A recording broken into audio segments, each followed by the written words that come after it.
We were talking about reparations, among other things, in a video, and this gentleman has an excellent question. He says, genuine question, because I'm not well studied on the idea of reparations. If they were promised and not fulfilled, that's beyond wrong. But why, at this point, should people who, and it goes on to say, people who weren't slaves receive reparation money from people who didn't own slaves? And it's a valid, genuine question in regard to the reparations argument. We promised people, I forget what was it, 3 acres and a mule or something of that nature. We promised a piece of land and some reparation to freed slaves, and we never gave it to them. So why should we do it now, all of these decades later, generations later, whatever the case may be? I never owned a slave. And if my money goes to somebody in this country that never was a slave, well, how is that right? It's a very difficult question to straddle, right? Because it is beyond wrong that we didn't do it, but these people weren't slaves. However, had we fulfilled that promise, how many families' trajectories would have been vastly different? How many people who are descendants of slaves today would have a vastly different life if a few generations ago their family was able to get a leg up by receiving those reparations, by receiving that land and that mule so that they could start working for themselves and building a life for themselves here? Maybe the generations that would be receiving the reparations today would have had a much different life in general had we lived up to our promise.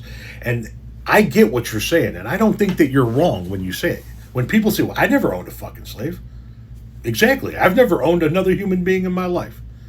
I've owned a few cars. I've owned one house, and that's the extent of it.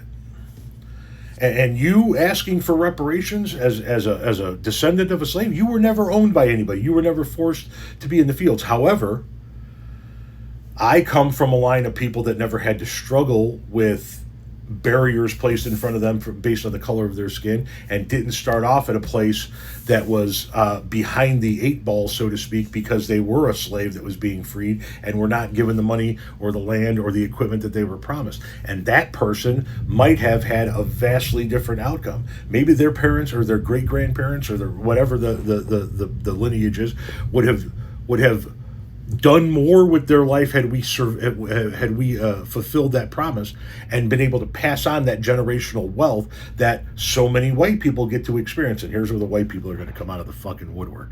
Working class and poor white people. What generational wealth are you talking about? You know, in this country, that if you're able to just pass down a house, something that your kids can sell and cash out on, that's passing down general wealth in this country? I understand what you're saying. I don't disagree with the argument, right? I don't disagree with the notion of I've never owned a slave and you've never been a slave. But when you look at it through the lens of the trajectories of the families that would have been affected, and you come to the realization that we fucked this entire lineage of family by not giving this guy back here his 3 acres and a mule or whatever the number of acres is, then there's got to be something to make up for that. Is it a direct check payment? I don't know what it is. It's far above my pay grade. All I know is it needs to be rectified, and we need to make good on a promise we made a long time ago.